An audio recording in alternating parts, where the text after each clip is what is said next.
අපි කල්පනා කරනොත් ඇයි මේ රට අතහැරලා යන්නේ?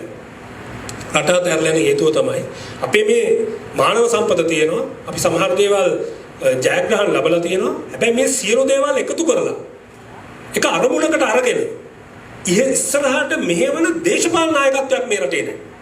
අපි අවුරුදු 70ක දේශපාලනයේ යන ශේෂපත්‍රය බැලුවොත් මොකද වෙලා තියෙන්නේ කියලා බැලුවොත් අපිට ඉතාම පැහැදිලිව පේනවා මේ රට නිසි දැක්මක් ඇතුව සංවර්ධනය වෙලාවක් ඉස්සරහට ගිහිල්ලවත් නැහැ කියලා. ඉස්සරහට ගිහින් තියෙනවා ඇත්ත. නමුත් අපි එකින් එක බලාගෙන ගියොත් එහෙම අපිට පේනවා ඒක අපි යන්න පුළුවන් තැනට අපි ගිහින් නැහැ. අපි ඉන්න ඕන තැනට ගිහිල්ලා නැහැ. දැන් අපේ මේ ලංකාවේ මිනිස්සු යන්නේ කරුණු කීපයක් උඩ. ඒක තමයි ඇත්ත ආර්ථික සංවර්ධනයේ අඩුවක් තියෙන නිසා ඒක ඇත්ත. හැබැයි ආර්ථික සංවර්ධනයේ ප්‍රශ්නේම නෙමෙයි. අපේ රටේ වෙන ප්‍රශ්න තියෙනවා. ඒ ප්‍රශ්න මේක පිළිවෙලක් නැහැ. අපි හරියට හිතුවොත් අපි එළියට යන මම ළමයින්ගෙනුත් ඇහුවා ඒ ළමයි 24 දෙනාගෙනුත් ඇයි යන්නේ? මේක ඉන්න හොඳ නැහැ මේ රට. මේක ඉන්න බෑ. එක එකකින් හේතු කියනවා. මේක මිනිස්සු හොරකම් කරනවා. ඇත්තටම අපි ආර්ථික වශයෙන් දුප්පත් වෙනවට වඩා අපිට හිත රිදෙනවා එක කට්ටියක් මේක හොරකම් කරලා සැප විඳින එකට. ඒක ඇත්ත. ඒ කියන්නේ මේ ඉරිසියාව නෙමෙයි. යුක්තිය පිළිබඳ අදහසක් තියෙනවා අපි හැමෝටම.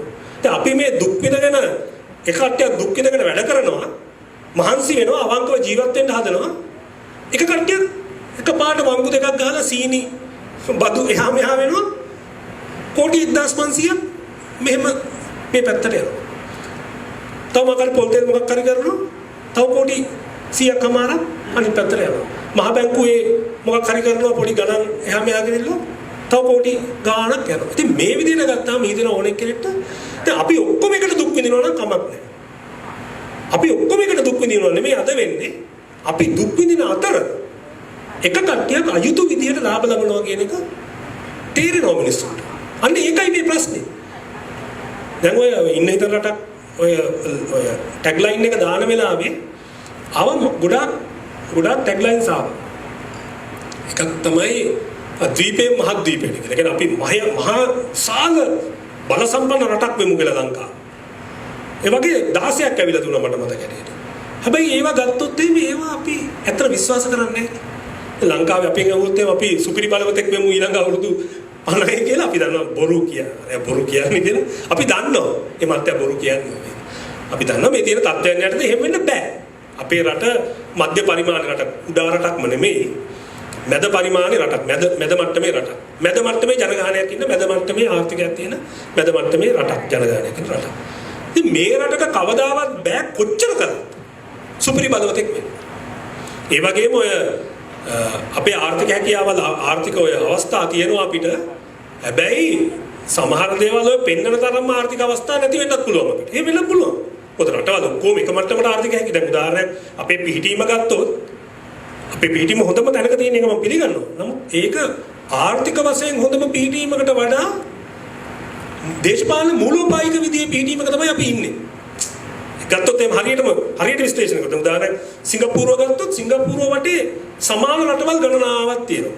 එතන වෙළඳපොළ විවෘත කිරීම ගත්තොත් මේ වෙළඳපොළේ ආර්ථික අවස්ථාව පාවිච්චි කිරීම ගත්තොත් ඒගොල්ලන්ට විවෘත වෙච්ච රටවල් ගණනාවක් තියෙනවා. ඒගොල්ලෝ වෙළඳාම් කරන්න සාපේක්ෂ වාසියෙන් වෙළඳාම් කරන්න පුළුවන් ඒගොල්ලොත් එක වටේ. අපි කොහෙද ඉන්නේ? අපි ඉන්නේ ඉන්දියන් සාගරයේ මැදක වගේ අපිට ඉන්නේ එකම එක අසල්වැසියයි. තව කෙනෙක් ඉන්නවා චූටි එක්කෙනෙක් මහලදිව වෙන එක ඉතින් ඒකත් එක්ක කරන්න බිස්නස් එකක් නැහැනේ. ඒතර එකම රටයි තියෙන්නේ ඉන්දියාව. ඒතර ඉන්දියාවත් එක්ක අපිට ඔපචුනිටි එකක් නෙවෙයි. එතන අවස්ථාවක් නෑ සමහරවිට. මොකද අපි ලාභ ශ්‍රමයෙන් බාණ්ඩ හදලා ඉන්දියාවට දාන්නත් බෑ. ඉන්දියාවට වඩා කාර්මික බාණ්ඩ දාන්නත් බෑ සමහරවිට. යනවා ගත්තොත් අපි හිතන තරම්ම නෑ වෙන්න පුළුවන්. හැබැයි අපේ පිහිටීම අනුව තියෙන දේශපාලන අභියෝගය ඊට වඩා ගොඩක් ලොකුයි. මොකද අපි ඉන්නේ ප්‍රධාන නාවික මාර්ගයක් ළඟ ඉන්දියාව අයිනේ ලෝක බලවතෙක් වන ඉන්දියාව අයිනේ. ඒතකොට ඒ හින්දා අපේ රට ඉන්දියාවටයි චීනෙටයි පාකිස්තානටයි ඇමරිකාවටයි රුසියාවටයි එංගලන්තයටයි ජපානටයි ඕස්ට්‍රේලියාවටයි වැදගත්. හැබැයි වැදගත්ලා තියෙන ආර්ථික වශයෙන් නෙමෙයි. ඒගොල්ලන්ගේ බල දේශපාලනයට මේ මොකක්ද මේ තියෙන රටේ වැදගත් වෙලා ඉච්චරයි. යනවා ගත්තොත් අපි ඇත්තටම ගත්තොත් එහෙම අපි සමහරට අපි ඉන්නේ මේ හොඳ තැනකට වෙන්නත් පුළුවන්. එම හිතන්න පුළුවන්. ඉතින් ඒකට කරන්න දෙයක් නැහැ. මේ ලංකාව උස්සන් ගිහිල්ලා වෙන තැනකින් තියන්න බැරි හින්දා අපි මෙතනමයි ඉන්නේ හින්දා මෙතනත් එක්ක ජීවත් වෙන්න අපි හිතන්න ඕන. හැබැයි වැදගත්ම දේ තමයි අපි දුප්පත් වෙලාම ඉන්න එක නෙමෙයි. යුක්ති සහගත වෙන්න ඕනේ අතන. ඇයි අපේ තරුණ ළමයි ආර්ථික ශාස්ත්‍රීයත්වයේ තියෙන රටවල් වලටම නෙමෙයි යන්නේ. ආර්ථික වශයෙන් හොඳ රටවල් ටික හොදලා නෙමෙයි යන්නේ අපේ ළමයි. අපි පදිංචියට යන්නේ කොහෙද? අපි කොච්චර බැන්නත් බටේ රටවල් ටිකට තමයි මේ රටේ ළමයි යන්නේ පදිංචි වෙන්නේ. බටේ රටවල් වලට. ඇයි අපි බයිනවා තමයි වේදිකාවල. බටේ රටවල් වලට. බැන්නට ඒවල යම් මානව ගරුත්වයක් තියෙනවා කියලා මිනිසුන්ව සමානව සලකනවා කියලා. අපි විශ්වාස කරනවා. අපි යන්නේ නැහැ නේද රටවලට? ඔය කිව්වට යන්නේ නැහැ. ඒක ඇත්ත. චීනට යන්නේ නැහැ අපි ඔය කිව්වට. චීනය යන්න දෙන්නේ නැත්නම් නමුත් එහෙම පදිංචි වෙන්න හිතන්නේ නැහැ කවුරුත්. එහෙම කරන්නේ නැහැ. ඇයි මිනිසුන්ට සමානව සලකනවා. ආර්ථිකය කියවම නෙමෙයි. ඔය නවසීලන්තේ ගත්තොත් ඒ තරම්ම ආර්ථිකය යොදෙන්නේ නෙමෙයි මිනිස්සු යනවා. එංගලන්තේ ගත්තත් අද හැමතිම ආර්ථික වශයෙන් ශාස්ත්‍රීයකම නැති වෙන්න පුළුවන්. අපි මිනිස්සු යන්න හදනවා. යුරෝපේ රටවල් වලට යන්න හදනවා. ඒ ඇයි? මානව ගරුත්වයේ තියෙන. සමානයි කියලා හිතනවා අපිට. අපිට සලකනවා හරි කියලා. එක මිනිහෙක් පාරේ විනය ගත්තා. පාරේ මෙහෙම යන්නේ නැහැනේ. අපි අවංකව ගත්තොත් එහෙම. ඒක අපි පිළිගන්න ඕන දෙයක්.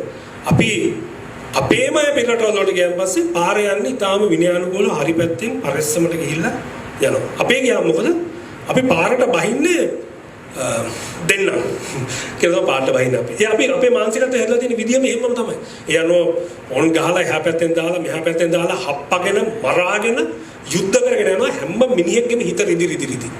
අපි පාට බැස්සේ නම් වෙලාවෙ නම් අපි හිත රිදෙනවා. මේ රටේ ඉන්න හිතෙන්නේ නැහැ. ඒ ඉන්න හිතෙන්නේ නැත්තේ අපේ රටේ වාහන හොඳ නැති ඉඳ නෙවෙයි. මේ අපේ රටේ පාරවලුත් සෑහෙන හොඳයි. අපේ රටේ යන වාහනත් හොඳයි. එකම ප්‍රශ්නේ මේකේ පිළිවෙලක් නැහැ. ඒ තමයි ප්‍රධාන ප්‍රශ්නේ. මොකද ආර්ථිකයක අතහැරියොත් මේ රටේ පිළිවෙලක් නැහැ. හැම මාස 6කටම සැරයක් පොලිසිය රථ වාහන පැත්තේ පොලිස් නිලධාරියෙක් ඉහළ ජ්‍යෙෂ්ඨ පොලිස් නිලධාරියෙක් කියනවා ඊළඟ සුමානේ ඉඳන් මන්තිරු නීතිය ඉතාම තදින් ක්‍රියාත්මක කරන්න තීරණය කළා තියෙනවා කියලා. මම හිතන්නේ ඔය නිවුස් එක අපි අහලා තියෙනවා දැන් 15 සැරයකට වඩා. හැමදාම මන්තිරු නීතිය තදින් ක්‍රියාත්මක කරනවා කිසිම ભેදයක් නැතුව පොන්ට සමානව පාරේ නීති ක්‍රියාත්මක කරනවා. එහෙම වෙනවද? එහෙම වෙන්නේ නැහැ. එහෙම වෙන්නේ නැහැ. ඉතින් එතකොට වෙන්නේ නැති වුණාම මොකද වෙන්නේ? එක මිනිහෙක් පාරේ නීති කඩලා යනවා දැක්ක ගමන් අනිත් හැමෝම කල්පනා කරනවා නීති කඩලා තමයි යන්න ඕනේ කියලා. ඒක තමයි මේ වෙලා තියෙන්නේ. ඒතකොට ඒ ඉන්න යුක්තිය අභ්‍යන්තර යුක්තිය තමයි වැදගත්ම දේ සමාජයක. අපි ඒක මතක තියාගන්න ඕනේ. ඒක ගොඩනගා ගන්න ඕනේ. ඒ වගේම මම කලින් කිව්වා වගේ මේ වංචා දූෂණ පිළිබඳ ප්‍රශ්නේ. මේකෙන් කාරණා දෙකක් ඇතිලා තියෙනවා. එකක් සුමේද මැතිතුමා දීර්ඝව විස්තර කළා වගේ, ඊටම විස්තරාත්මකව කිව්වා වගේ අපේ රටට තියෙන ආර්ථික අවස්ථා නැති වෙලා තියෙනවා. අර විමල් වීරවංශ මැතිතුමා ලංකාවේ එක සැරයක් පරිවර්තනය කළා පොතක් ඉකොනොමික් හිට්මෑන් කියලා ආර්ථික ඝාතකයෙකුගේ පාපොච්චාරණය කියලා. ඒ පොතේ මොකද්ද කියන්නේ? ඒකේ කියන්නේ ඒ රටට ගැලපෙන්නේ නැති හරිම ලස්සන ප්‍රොජෙක්ට්ස් දාලා ඒ රට දැන් ආර්ථික වශයෙන් අත්පත් කරගන්න හැටි. ඒ කියන්නේ අපි කැමතිනේ මෙතන උඩින් ලොකු ගුවන් පාලම් ගිහිල්ලා මේ මෙතන නිකන් කිරිබත් ගොඩ නිකන් වෙන සිඩ්නි වගේ හැදෙනවා නම් කැමතිනේ අපි. ලොකු අපි තියෙන හිතේ කැමැත්ත. අපි ලොකු ගෙවල් හදන්නෙත් ඒකද? අපි කැමති නිකන් එහෙම වෙන්න. එනිසා අපේ නගරේ කියලා අපි හිතන එක මෙතන මොනවා හරි ලොකු දේවල් ටිකක් දාලා මෙතන හැපැත්තේ කොහේ හරි ගොඩ කරලා ක්‍රීඩාංගණයක ජාත්‍යන්තර ක්‍රිකට් ක්‍රීඩාංගණයකුත් දාලා පුළුවන් නම් එයාපෝට් එකකුත් කොහෙන් හරි ගහලා වරායක් නැත්තම් තමයි එකක් දාලා එහෙම කරනවා නම් අපි කැමතියි මේකට. හැබැයි මේ ලස්සන ප්‍රොජෙක්ට්ස් එතුමා කිව්වා වගේ මේක අපේ රටේ ඇත්ත ප්ලෑන් එකේ නෑ. ඒකට හරියන ඒවා නෙවෙයි. එතකොට මොකද වෙන්නේ? අපි මේ උගුලක වැටෙන්නේ. දැන් අපි වෙමින් තියෙන්නේ ඒකයි. රටම වැඩබිමක් කියලා කිව්වට ඒ වැඩ ඇත්තටම ඵලදායීද කියලා අපි හිතන්නේ නෑ. ඒකට මේ වෙලා තියෙන්නේ. දැන් ඕනෙක් කෙනෙකුට තේරෙනවා මාතර ඉඳන් හම්බන්තොටට අධිවේගී මාර්ගයක් ඕනකමක් තිබුණේ නැහැ කියලා. විදේශ රටවල ඔබතුමාලා දන්නවා මේ තනි ලේන් එකේ පාරවල් තියෙනවා. පැයට කිලෝමීටර් 100ට යන්න දෙන්න. ඒක තමයි විදිය. ඉතින් එතකොට එකකින් කිසි ප්‍රශ්නයක් නැහැ. Taman ගමන ඉක්මන් යනවා මොකද පිටිසර පාරවල්. පිටිසර පාරේ ඒ විදියට යන්න දෙනවා. මේ මගින් මගට තියෙනවනේ අර පොඩ්ඩක් එහාට වෙලා ඉඩ දෙන්න අනිත් වාහන වලට. ඉතින් ඒ විදියට ඒක කළමනාකරණය කරලා තියෙනවා. අපි මොකද කරලා තියෙන්නේ? කිසිම වාහනයක් නැති පළාතක අධිවේගී මාර්ගයක් හදුවා. ඉතින් හම්බන්තොට මිනිස්සු හිතනවා මොකද අර බෙලියතර කෝච්චිය ගෙනිච්ච වෙලාවේ මිනිස්සු කිව්වේ අර අපේ රජුරුව බෙලියතර කෝච්චියක් ගෙනාවා කියලා. ඒ වගේ තමයි. මේ මිනිස්සුන්ගෙන් අධිවේගී මාර්ගය නැවුණා අපේ රජා බෙලියත්තට හරි මේ අධිවේගී මාර්ගයක් ගෙනාවා කියලා කියයි. නමුත් රටට වැඩක් නැහැ. ඒක තමයි මේ වෙලා තියෙන දෙවෙනි එක. ඒකේ තියෙනවා කරුණු දෙකක්. එකක් මේ වංචා දූෂණ පිළිබඳ ප්‍රශ්නේ, අනිත් එක නාස්තිකාර පුරාජේරු වියදම්. මේවා හදන්න බෑ. මේක වෙලා තියෙන ප්‍රධාන ප්‍රශ්නේ මොකක්ද? ප්‍රධාන ප්‍රශ්නේ තමයි අපේ රටේ පහළ ඉඳන් උඩටම අද වෙලා තියෙන්නේ පාලනය කරන්න සුදුසු නැතු මිනිස්සු ටිකක් රට පාලනය කරන්නේ. ඒක අපි සමාජයට කතා කරන්නේ. දැන් ඔය චීනේ ගත්තොත් එහෙම. චීන එක පක්ෂයයි තියෙන්නේ. හැබැයි චීන පක්ෂය ඇතුලේ සහ ඒ සමාජයේ සම්පූර්ණ කුසලතාවය අනුව තමයි මිනිස්සු තෝරන්නේ. ඒක තමයි චීන ඔය ගානට ඇවිල්ලා තියෙන්නේ. ලංකාව මොකද වෙලා තියෙන්නේ? ලංකාවේ අපේ සුමේද මහත්තයා කිව්වා වගේ කෑ ගහලා කතා කරන්න පුළුවන්. ඒ කෑ ගහලා කතා කරන එකත් හරයක් තියෙන දේවල් නෙමෙයි. කුණුහරුප කියන්න පුළුවන් නම් දෙපැත්තක පෙන මොනවා හරි කියන්න පුළුවන් නම් එතකොට මේ මිනිස්සයා ඉබේම දේශපාලනේ උඩට එනවා. එහෙම නැත්නම් අපේ අද පාර්ලිමේන්තුවේ ගත්තොත් චම්පික ඇමතුමා නිතර කියනවා පාර්ලිමේන්තුවේ 225න් 76ක් ඉන්නේ කවුරු හරි හිටපු දේශපාලනඥයෙක්ගේ හෝ ඉන්න දේශපාලනඥයෙක්ගේ පුතෙක් හරි බිරිඳක් හරි මල්ලි කෙනෙක් හරි 76ක්. ඒ පොඩ්ඩක් කොහොම කල්පනා කරන්න දොස්තරලට අවස්ථාව දෙනවා නම් එන වෛද්‍ය විද්‍යාල වලට තමන්ගේ ළමයන් ඇතුල් කරන්න ඉංජිනේරුවන්ට අවස්ථාව දෙනවා නම් ඉංජිනේරු පිට වලට තමන්ගේ ළමයා ඇතුළත් කරන්න මේ රටේ මොකද ඇති වෙන තත්ත්වය කියලා.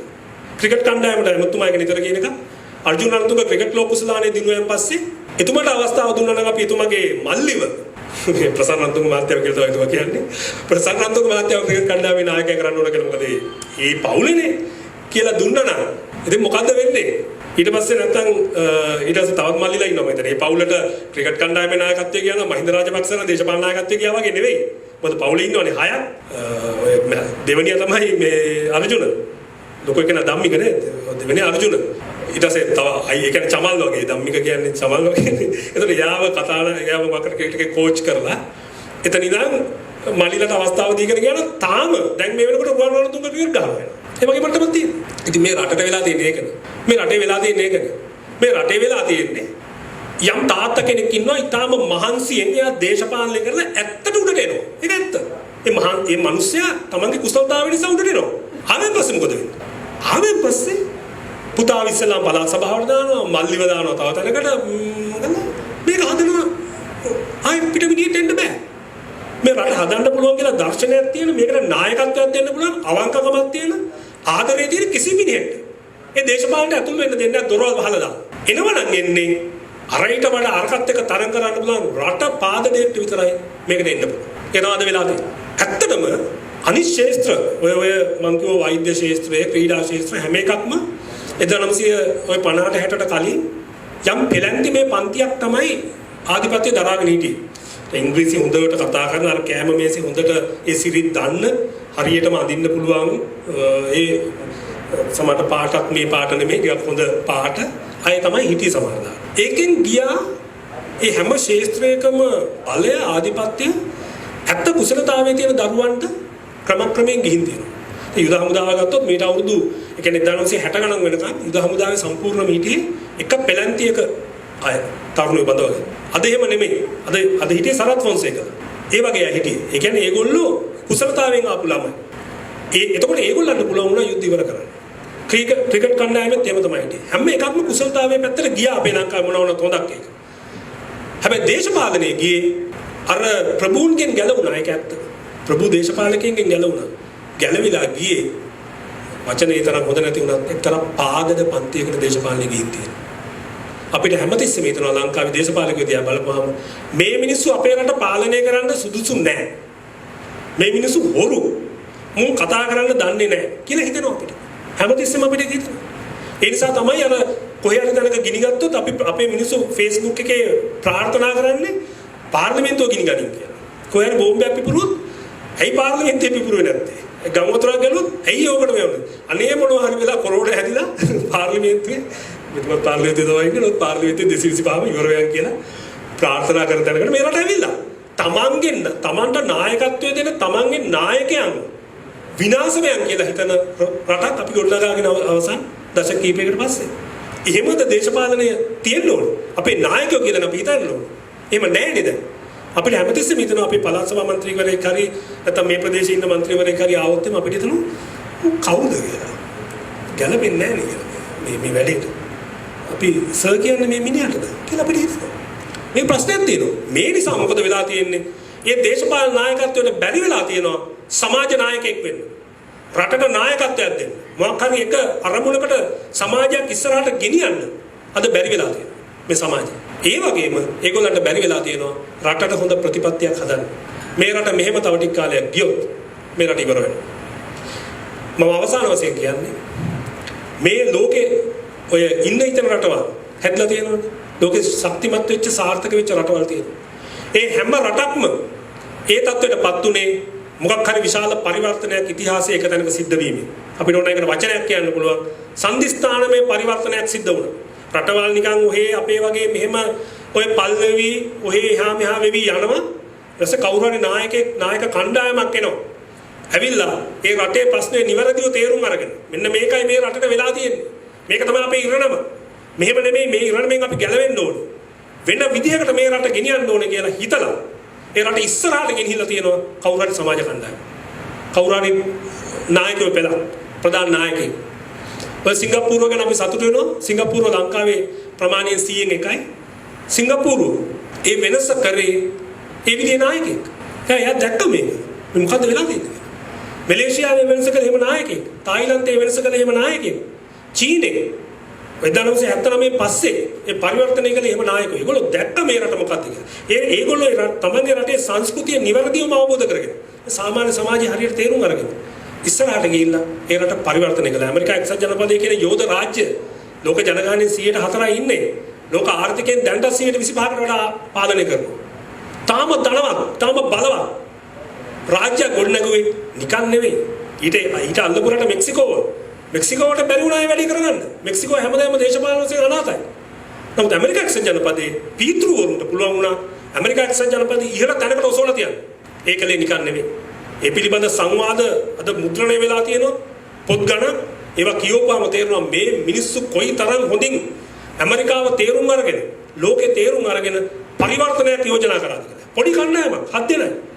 ඔය ඇමරිකාවේ කට්ටිය 7 දෙනයි මුලින් හිටියේ. මෙතන ඊට වඩා වැඩි ඉන්නවා. එනිසා ඕනම පරිවර්තනයක් ආරම්භ වෙන්නේ කෙටි.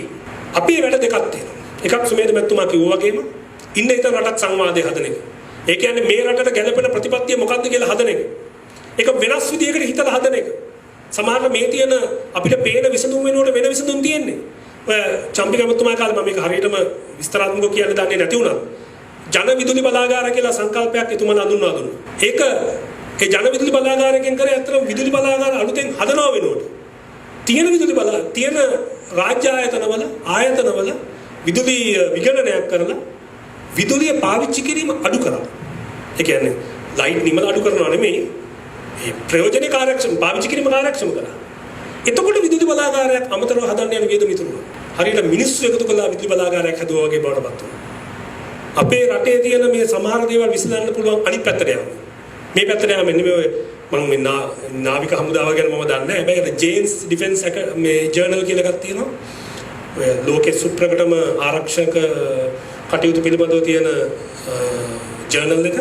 ඒ ජර්නල් එකේ තියෙනවා ලංකාව විසින් ලෝකයට දායාද කරපු හොඳම දේ යුද්ධයේදී මේ කුඩා බෝට්ටු කියලා. දැන් අපි LTT එකෙන් මම තේරුම් ගන්න තියෙන දේ ඒක වැරදි නම් මම නිවැරදි කරන්න කවුරු හරි කෙනෙක්. ඒ LTT එක අපිට මේ ගහන්න පටන් ගත්තාම දැන් අද අපේ 15ක් ඉන්න බෝට්ටුවකට ගහනවා අපි කරන්නේ බෝට්ටුව තව ලොකු කරලා ශක්තිමත් වෙන්න හදනවා. හැබැයි ඒ 15 බෝට්ටුවට ගැහුවේ එක මරාගෙන මරන මිනිහෙක් මේක 25 කරත් එක මරාගෙන මරන මිනිහෙන්ට පුළුවන් අර 25 එකම ගිල්ලලා දාන්න. ඒකෙන් වෙන්නේ මොකද? වැඩි අලාභයක් වෙනවා, වැඩි ජීවිත ප්‍රමාණයක් නැති වෙනවා මොහොතේ. ඕක 50 කරත් ඔච්චර තමයි. මම හිතන්නේ එතුමාගේ විස්තරයක් තියෙනවා නාවික හමුදා කඳවුරේ ත්‍රිකුණාමලේ. අනිත් පැත්තට හිතුවේ. එයාට නෑ මෙහෙම නෙමෙයි යන්න ඕනේ. මේක ලොකුනාට මරාගෙන මැරෙන්න පිස්සෙක් වගේ වෙන මිනිහෙක්ගෙන් බේරෙන්න බෑ ලොකු වෙලා. පොඩි වෙන්න ඕනේ කියලා. එතකොට ආර්ථික බරකුත් නෑ. අර චූටි බෝට්ටු දෙන්නෙක් යන බෝට්ටු 100 ගාණක් මීමැස්සෝ ටික වගේ දැම්මා. දාපුවා මොකදුනේ? අර එකක් හැප්පුණොත් මෙහෙ මැරෙන්නෙක් කෙනා. දෙන්නයි. ඒතර අපේ සංඛ්‍යාත්මක බලය තියෙන නිසා අපි අවසාන වශයෙන් දිනනවා. අනිත් පැත්තට හිතුවේ. ආර්ථික බරක් නොවි අනිත් පැත්තට ඒක මම කියන්නේ. අපේ ආර්ථික හැකියාව ප්‍රශ්නයකටත් වඩා සමහර වෙලාවට තියෙන්නේ. අපේ පිළිවෙලක් නැතිකම සහ හිතන්න බැරිකම අපිට ඇවිල්ලා තියෙනවා. මේක වෙනස් කරගන්න ඕනේ. ඒ අනුව ඉන්නේ තම රටක් සංවාදයෙන් කරන්න යන්නේ අපි තව බක පඬිත දේවල් කියවන එකක් හදන එක නෙවෙයි ප්‍රායෝගිකව මේ රටට ගැළපෙන ප්‍රතිපත්ති සම්පාදනය කරගන්න එක. හැබැයි ඒක ක්‍රියාත්මක කරන්න අපිට නැවුම් බලවේගයක් ඕනේ. ඒ බලවේගය අපි කියන්නේ ගමේ ඉඳන් ඉහළට දක්වා විහිදෙන මේ රටේ වැඩක් කරන්න පුළුවන් අවංක කැපවීමක් කරන්න පුළුවන් කණ්ඩායමක් ගොඩනගන එක. මොකද අද වෙනකොට මේ ආණ්ඩුව පවතින්නේ අමුතු ආකාරයක ජාවාරංකාර බල පිරමීඩයක් එක්ක. ඔබතුමාලා බැලුවොත් ඔබතුමාලා ගම්වල ගත්තොත් එහෙම ගම්වල ඉන්නවා එක මිනිහෙක් හො දෙන්නෙක් ඉන්නවා. එයා එක්ක පස් බිස්නස් කරනවා නැත්නම් වැලි නැත්නම් කළුගල් නැත්නම් ගස් කපනවා නැත්නම් ඉඩම් ගොඩ කරනවා. මොකක් හරි නිකන් අපි අමුතු බිස්නස් එකක් කරනවා. ඒ ඔක්කොම කරන්නේ රාජ්‍ය අනුග්‍රහයෙන්. රාජ්‍ය අනුග්‍රහයෙන් කරන යම් ජාවාරමක් මගින් මුදල් උපයපු මිනිහෙක් ඉන්නවා ගමේ. ඒ මනුස්සයා තමයි යෞවන සමාජය කරන්නේ. ඒ මනුස්සයා තමයි ක්‍රීඩා සමිතිය කරන්නේ. ඒ මනුස්සයා තමයි දායක සභාව රන් කරන්නේ. ඒ මනුස්සයා තමයි පන්සලේ දාග බදන්නේ. ඒ මනුස්සයා තමයි මරණයට මගුලට වියදම් කරන්නේ. ඒ මනුස්සයා තමයි හැම දෙයක්ම කරන්නේ. ඒ මනුස්සයා තමයි ඒ ගමේ පොහොට්ටුවේ දේශපාලනය කරන්නේ. ඒ මිනිහත් එක්ක හැප්පෙන්න බැරි වෙලා මේ අද තියෙන්නේ ඒකයි. අපි මෙහෙම උඩ කතා කරාට මොකද වෙන්නේ? ඡන්දයක් තියුවාම අර ගම සක්‍රිය වෙනවා අර මිනිහා වටේ. අපි එක්සත් ජාතික පක්ෂයෙන් හරි කොයි හරි මේ පැත්තෙන් ඉන්න මනුස්සයා කවුද ඉන්නේ? 1977 දේශපාලනය කරපු අහිංසක මිනිස්සු බොහෝ විට. එයා ජාවාරම් කරලා නැහැ. ජාවාරම් කරන තරම් කාලයක් හම්බෙලත් නැහැ. ආණ්ඩු බලය තිබුණෙත් නැහැ. එයාලෝ මොකද වෙලා තියෙන්නේ? එයා අරය ඉස්සරහා පරදිනවා. රනිල් වික්‍රමසිංහ මැතිතුමා කල්පනා කරා මේකට මුහුණ දෙන්න ඕනේ කියලා. ඔබතුමාලා දන්නවා එක්සත් ජාතික පක්ෂයට සම්බන්ධයි නම් දන්නවා ඒ කාලේ මහ බැංකුව හොරකමෙන් පස්සේ යටට ආපු අදහස මොකද්ද කියලා. කිව්වේ ඊළඟ ඡන්ද කරන්න සල්ලි තිබුණේ නැහැ. ඒ සල්ලි හොයාගන්නයි මේ වැඩේ කරේ කියලා ඒක සාධාරණීකරණය කළා. ඒක ඇත්ත. එහෙම එකක් කිව්වා. අපි කියනවා එහෙම නෙමෙයි ඒකට මුහුණ දෙන්න පුළුවන්. අර එකක් එහෙම කළ යුතුත් නැහැ. ඒ හොරකමට වඩා ලොකු හොරකමක් කරලා අපි සල්ලි හොයාගෙන ඒ ආර්ථික හැකියාවත් එක්ක අපි ආර්ථික අහිමියෙන්ම මුහුණ දෙමු කියලා. හිතන එක වැරදි. මේක ඉවරක් වෙන්න. ඊළඟට තව හොරකමක් වෙනවා. ඊළඟ හොරකම් කරන්න පුරුදු වෙනවා. පුරුදුලා ඒක හොරකමෙන් ඉවර වෙනවා. අපි ඒක නොකළ යුතු දෙයක්. අනිත් පැත්තට එහෙම දිනන්නත් බෑ. ඔය අපි කොච්චර කිව්වත් ඔය ගමේ ඉන්න මිනිහා සමාජ නායකයෙක්. ඒ මිනිහා බොරුවට හරි ජාතිකවාදයක් කතා කරනවා. රට හදන එක ගැන කතා කරනවා. රටම වැඩ බිමක් කරන්න කතා කරනවා. පුදුම යහපතක් යෝජනා කරනවා. එහෙනම් අපි මේ මිනිහත් එක්ක හැප්පෙනවා නම් හැප්පෙන්න ඕනේ. අපිත් මිනිහෙක් හදන්න ඕනේ. අපි ඉන්න ගමේ ගුරුවරයා, අපි ඉන්න ලිපිකරුවා, අපි ඉන්න හරියට වැඩක් කරන්න පුළුවන් මිනිස්සයා, සාධාරණ ව්‍යාපාරිකයව, කොයි ශාස්ත්‍රයකින් හරි ඉස්සරහට ආපු මිනිස්සයා අරගෙන ඒ මිනිහව ශක්ති සම්පන්න කරලා මුළු රටේම ගොඩනගන බලවේගයක් මගින් අර මිනිහට අර ත්‍රාඩයට, ඒ පාදඩයට, ඒ ජාවාරම්කාරයට, ඒ දේශපාලන ලොක්කට විරුද්ධව කෙලින් හිට ගන්න පුළුවන් සල්ලි බලය නැතත් අවංකව හිට ගන්න පුළුවන් වැඩ කරන්න පුළුවන් මිනිහෙක් අපි හදන්න ඕන ගමේ. ඒ මිසක් මේක දිනන්න බෑ. එහෙම දිනුව ලංකාවේ 1956 එක්සත් ජාතික පක්ෂයේ ඒ වෙලාවේ හිටපු ප්‍රාදේශීය නායකයෙක් ගත්තොත් ඒගොල්ලෝ අලියත්තු තියාගෙන හිටපු ප්‍රභූන්. ඒගොල්ලෝම පරාජය කළේ ගමේ සාමාන්‍ය සංගමිතු ගුරු ගෝවි කම්කරු කියලා කට්ටිය පරාජය කළේ. අහිංසක මිනිස්සු ටික. හැබැයි ඒගොල්ලන් සමාජ මතයක් තිබිච්ච නිසා සංවිධානය වෙච්ච නිසා ඒගොල්ලන්ට පුළුවන් වුණා අර අලියත්තු තියාගෙන හිටපු ප්‍රභූන්ව 1956 ඡන්දයෙන් පරාජය කරලා ගෙදර යවන්න. ඒ වගේම 2004 ඡන්දේ ගත්තොත් 2004 39 දෙනෙක් ජනතා විමුක්ති පෙරමුණේ පාර්ලිමේන්තු අපේක්ෂකයෝ පාර්ලිමේන්තුව ශ්‍රී ලංකා නිදහස් පක්ෂයේ ඡන්දේ මොකද තිබිච්ච එකම කාරණා. මිනිස්සු අඳුරනවද මිනිස්සු? සල්ලි තිබ්බද? රූපේ තිබ්බද? මොකොත් තිබ්බේ නැහැ. මිනිස්සු හිතුවා මේ මිනිස්සු අවංකයි. මිනිස්සු වැඩක් කරමින් කොල්ලෝ ඉන්නේ වැඩක් කරන්නේ. මිනිස්සු හොරකම් කරලා නැහැ. මිනිස්සු මොකක් හරි කරයි. එලා ශ්‍රී ලංකා නිදහස් පක්ෂයේ පාක්ෂිකයෝ බුරුතු පිටින් ගිහිල්ලා තමන්ගේ පක්ෂේ නොවන මිනිස්සු කොල්ලෝ ටිකකට ඡන්ද දුන්නා. එහෙනම් මේක නොවෙන්නේ නැහැ. අපි කල්පනා කරන්න ඕන දේ තමයි අපි වඩා හොඳ යහපතක් වෙනුවෙන් වැඩ කරන්න ඕනේ. හොඳ අරමුණක් වෙනුවෙන් වැඩ කරන්න ඕනේ. මේ පල්ලෙහා මම අර කිව්ව ගම්මට්ටමේ ඉඳන් මේ චම්පිකමතුමා නිතර පෙන්නනවා. උඩ තියෙන ජාවාරමේ ප්‍රමාණය කොච්චරද කියලා. ඔය සීනි එක ඔය එලිදරව් වෙච්ච ජාවාරමක් විතරයි. ඔය වගේ ඕවර්තරන් ජාවාරම් තියෙනවා. යනු මේක බිම ඉඳන් උඩටම ජාවාරම් තියෙනවා. 2015 ඔය ජාවාරම්කාරයෝ හිටියා. නමුත් ඒක පරාජය වුණා. ඒ වගේ අපිට පුළුවන් හරියට සංවිධානය වුණොත් හරි මතයක් එක ගියොත් මේ ජයග්‍රහණයක් ලබන්න. හැබැයි ඒක අවසාන වශයෙන්ම කියන්න ඕන එක දෙයක්. ඒ තමයි නිකම් බොරුවට ආණ්ඩු පෙරලලා වැඩක් නැහැ. අපිට තියෙන්න ඕනේ ප්‍රතිපත්තියක්. අපිට ඉන්න ඕන කණ්ඩායමක්. ඒ ප්‍රතිපත්තියක් කණ්ඩායමක් නැතුව නිකන් ආණ්ඩු පෙරලලා 2015 ඉඳන් 2019 වගේ නිකන් ලැජ්ජා වෙවි ජීවත් වෙන්න ඕනකම නැහැ. අපි මේ ආණ්ඩු බලයෙන් හොරකම් කරලා නැහැ. හොරකම් කරන්නේ නැහැ. ඒක ගෙදරට වෙලා ඉන්නේ. ඊට වඩා හොඳයි හොඳ කණ්ඩායමක් සහ හොඳ පිරිසක් නැත්තම් හොඳ ප්‍රතිපත්තියක් නැත්තම් රට වෙනස් කරන්න පුළුවන් කියන අදහස අපිට නැත්තම් ඒ හැකියාව නැත්තම් මම හිතන්නේ වඩා හොඳයි නිකන් ඉන්නේ. ඒ වුණොත් නිකන් ඉන්න නෙමෙයි යෝජනා කරන්නේ. අපි ඔක්කොම එකතු වෙලා 43 සේනාංකයේ විදියට අපි කටයුතු කරලා මේ සමාජ වෙනසක් මේ රටේ මේ සියවසේ සමාජ වෙනස කරලා මේ රට ඉන්න හිතන රටක් බවට පරිවර්තනය කරමු කියන ඉල්ලීම ඉදිරිපත් කරමින් සමුගන්න බොහෝ ස්තුතියි.